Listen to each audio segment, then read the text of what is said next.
Shalom and Bruchim Habayim. My name is Rabbi Yitzchak Shapira and I'm the founder of Avat Ami Ministries. Today we are doing our recording outside and I wanted to introduce you to one of the most exciting teachers we're going to have in Shuvu.tv. I would like to welcome this new senior rabbi of Keilat Melech Israel from Toronto, Canada, Rabbi Yehezqel Italki. How are you doing?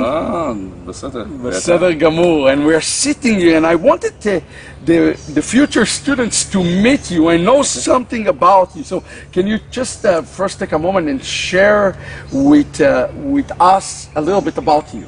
Okay. Who you are and... Who am I? Okay. Well, as Rabbi Shapira said, I am the Rosh Kehilah, the senior leading rabbi of Keilat Melech Israel in Toronto, Ontario. One of the oldest Messianic congregations in Canada and actually North America for that matter.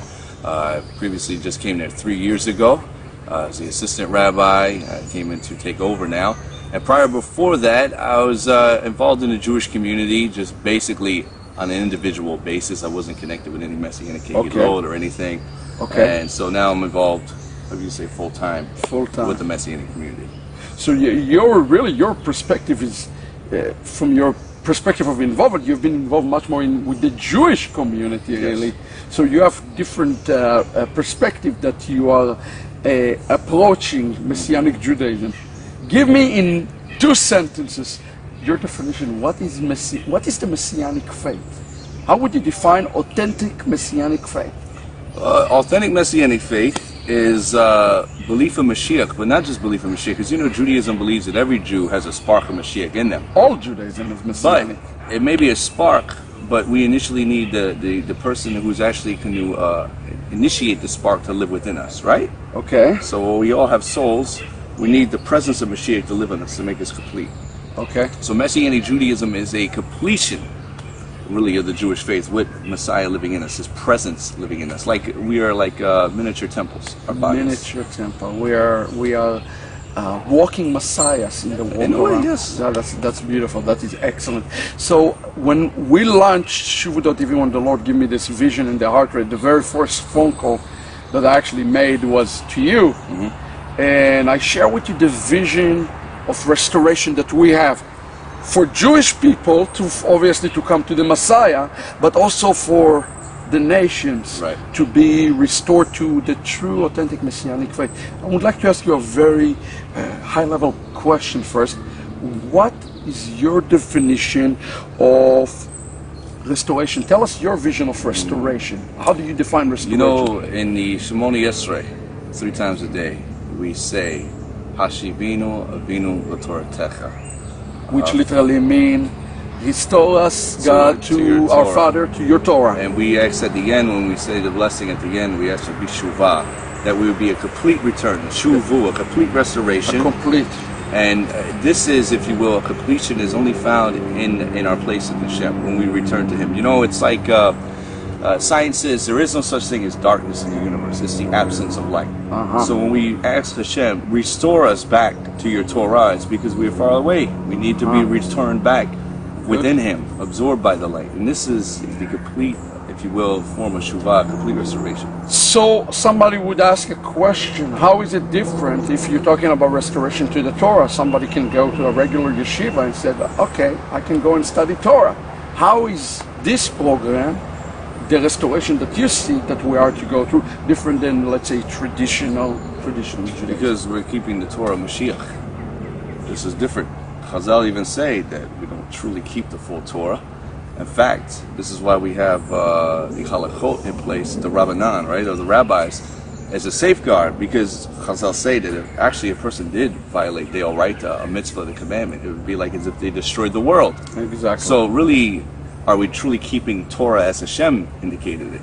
No, not really. I mean, we are being restored to the original Torah. So we're really talking about here, the entire vision behind Shuvu is a vision of, Moses says that it's a progression. We are all work in progress. So let's talk about 2 groups for a second. How do you see the restoration, your vision of restoration first of the Jewish people? Well, first, the Jewish people need to return to the Torah, as it says at the end of Malachi, right? Yeah. They need to return to the Torah of Moshe, which has to be done not in a religious way, but it's done through the power of Eliyahu HaNavi, which represents the power of Hashem's spirit. Amen. Right? Amen. Chazal say that Nadav and Navi, who it's like their anointing went upon Pinchas, and then from Pinchas it went to Eliyahu HaNavi, but then Yeshua says that it's upon Yochanan. So we see that power of restoration through the Spirit to return back to the Torah, to keep it in a pure heart, the way it should be attended. Amen. And then once the Jewish people are able to be returned that way, then they can understand the Mashiach. Amen. Ultimate goal, friend, is not the Torah. We want to make it clear. He's seeing the one that the Torah speaks of, who is the Mashiach. So the Jewish people need to be restored ultimately to the Mashiach through the Torah.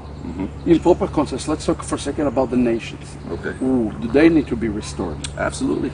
Talk to us about this for a moment. How do you see the restoration of the nations? What is your heart in this? Well, always there's a lot in our movement. We talk about people, Gentiles who want to come to the movement and become Torah observant and this. Do they need to be restored? They do need to be restored. So the question is, if we say restore, were they ever there in the first place? Right? When we say you make a shuvah, indicates that you left something prior that you were there. Right. So where were the goyim then in the beginning? Right? That's a good question. And we look at Avraham Avinu, right, who was technically a goy who became the first Jew. Absolutely. And what did Chazal say in Bereshit 12:3? And when it says "V'nifrechu v'cha chol mishpachot ha'adama," right? And Chazal say, in you, Abraham, all the people of the earth will be blessed. But Chazal come along and say, "V'nifrechu v'cha l'chavrich." Should be grafted. And we see Shaul in Romans 11, right? So you see the entire grafting picture right here in Genesis 12. Exactly. Is that within the grafting process, Shaul speaks upon it. So if the nations are to be grafted in, the root is going to be to the root of Abraham, right? So here's the thing, the process. Do we have Goyim that want to look Jewish? They want to jump all the way to Tav, and they don't go through the olive bait, right? That's it. And the problem is, it's an offense to the Jewish community. It's a process for them as well, because the Torah, in the movement, there's the Torah Echat, right? Right. That people thought, oh, well, the Torah is obligated. Everyone was obligated to keep the Torah. Right. That's a misnomer. We know that even within Judaism, not everybody keep the Torah. No, absolutely not, because you had Nochrim, you had Zaraim, okay, which were essentially two groups of Goyim. Goyim that have nothing to do with the God of Israel. Nothing, completely, no association. So we have the third group that's called Gerim. We obviously have a different delineation. We're going to talk about it in the call. But in essence, the Gerim are the one who are among us. Yeah, they're among us. It's a process, but they were to come and learn. Look at it in Acts. Amen. There was a process, stipulations laid out. There was a process. Nowhere did Kepha, Yaakov say, listen, you guys are going to do this mitzvot, do that mitzvot. No, it was a process. They laid the basic foundation stone for them. But where does it say that they were to learn under the Jewish authority? The Mashiach told the woman of Samaria, salvation is of the Jews. That's it. That's it. So you're seeing, if I were to recap it, your vision is that the Gentile not necessarily have to become Jewish, but they have the privilege of coming into the covenants, but in a proper context. Exactly. And the key of the word here is the word context. Would like to clearly states to everybody who watch that we at Yeshivat Shuvu, welcoming the nation to come in and partake of the covenants, but learn it in a proper context that can be understood, instead of jumping to level Tav. Go through Aleph and Bet and Gimel, because everything that God does in the world is procedural. Exactly. And let's take a look at this. We look at the term Guf HaMashiach, right? The body. We say, body the Guf HaMashiach is made up of Jew and non-Jew. But, okay, if the body is modeled after Mashiach, right? Why we call it the body after Messiah. Mashiach was a Jew, right? Imagine you take your hand and you say, I practice... I'm very shomer mitzvot. I watch what I do with my hands. But my mouth, I don't practice shmirah halashon. I eat treif. Yeah. So you say, I'll take my Jewish hand, and it's permissible for me to stick a piece of pork in my mouth. Why? Because it's a part of my Gentile nature. Or, my eyes are Jewish. I practice shmirat ayin. I guard my eyes, but I'm not careful protecting the covenant. Right. Because it's Gentile. Yeah. So you see, the whole balagan, the whole mess we have in the Guf HaMashiach is that we have no clarity. It's like, okay, well, there's... So you really, what you're talking about is, in Shuvu, we almost want, if I reiterate what you said.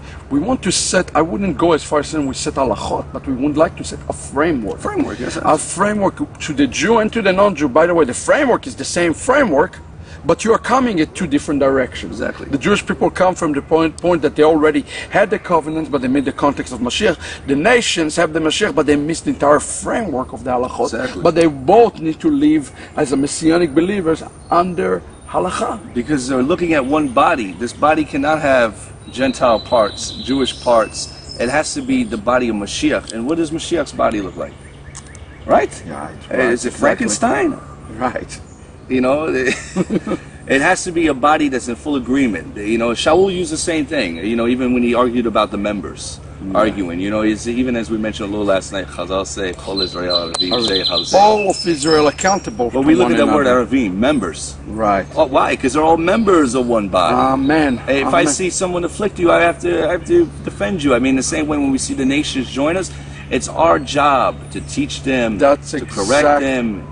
I actually must say that the goal of the Jew in the world is to teach the nations properly. That's the ultimate reason we receive the Torah, so we can be all to everybody around us. So this is a strong vision. So you brought an interesting point. I want to ask you two more last question. But you brought the point that, like, for going from Aleph to Taf, and sometimes in the Messianic movement, people want to jump to Taf before knowing the Aleph.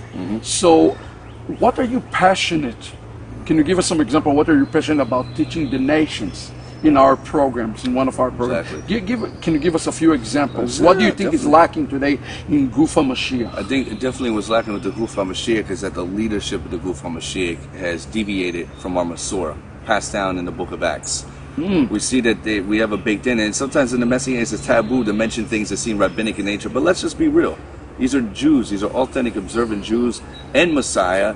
They had an establishment, okay, because look at the history of Israel. There was all this fighting about who had the proper authority over the Torah.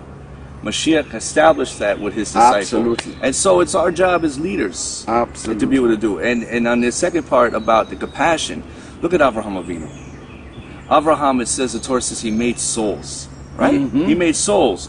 He made it his business to go and bring the good news. He purchased them. It's a picture of the Messiah. Exactly. Of the Jewish person coming, the first Jew in this case, which is a prototype of Mashiach, of course, coming and bringing souls to the world. Exactly. He redeemed them and taken with us. So good news. So that is exactly the picture of Shuvu.tv. We don't believe that any Jew or any Gentile should be left behind. We want everybody to be purchased and come to the proper context. So some of the things that you're going to be teaching, tell us a little bit, because I got to brag on you for a second. Yehezqel, Rabbi Yehezqel, you have a great knowledge, and you have great passion for this knowledge. It's not just knowledge, it's applicational knowledge. So tell us some of the things that you feel it's necessary to teach today, the Guf HaMashiach. Can you give us a few examples? Yeah, definitely. I believe it's important that we teach the Guf HaMashiach the proper framework. There's a step, there's a process that they need to go in.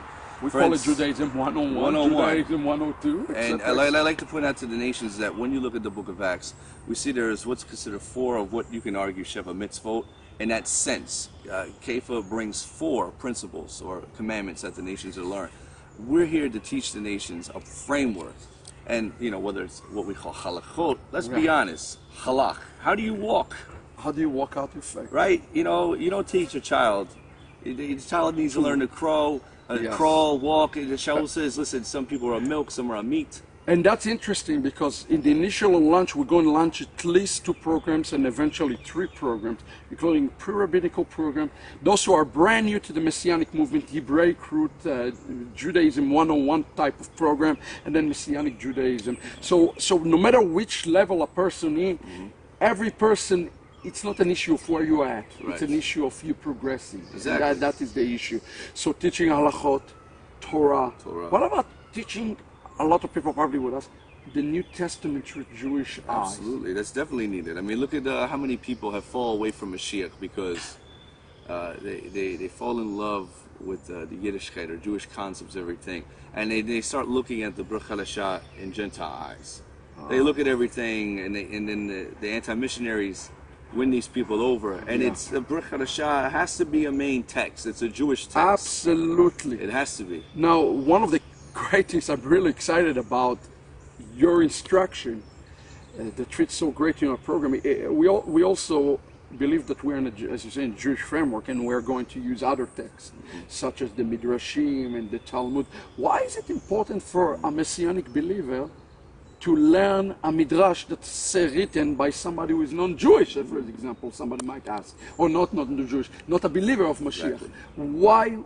Why would that be something that you feel passionate that we need to teach? It's very important to know that, for one, a lot of the issues in the Brit Hadashah we find parallel in the Talmud or Midrash. So in essence, we can put some spices on this we can meal, connect the or dots. Connect the dot, put color. It's connected. But color. also that, it's another misnomer amongst Messianics and the nations is that, why refer to rabbis that don't believe in Yeshua when, okay, let's be honest, I haven't scanned one Mishnah that spoke against Yeshua. Maybe a Gemara later on in the Bavli and the Babylonian Talmud, which is questionable at most by later rabbis if it referred to the historical Yeshua. But these are the preservations. And the other misnomer is that I have never read anything amongst the rabbis that is fabricated in thin air. Everything is based off the written word of God. The debate is how you arrive at that opinion. Sure. But we see there's a framework of how the Torah was preserved, how the Torah was taught, and to be able to use it and glean from it to support what the Brit Hadashah writes is needed. That's priceless, right? Because take a look. You look at the book of Galatians, right? Right. How many theologians or professors I ran into, they say it's like walking into a movie. You don't know the beginning. Even let's even admit it, even within our own Messianic movement. Right. We don't know the end. But what happens is we want to cookie cut Shaul from his Judaism. Yeah. Come on.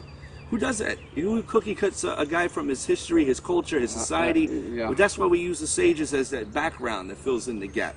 Yeah, so just imagine sitting down and taking a course on the book of Galatians and understanding the book of Galatians as a Jewish book. That sounds to me just absolutely awesome. Yes. Absolutely exact. Okay, last question. I think we got the vision, we understand it.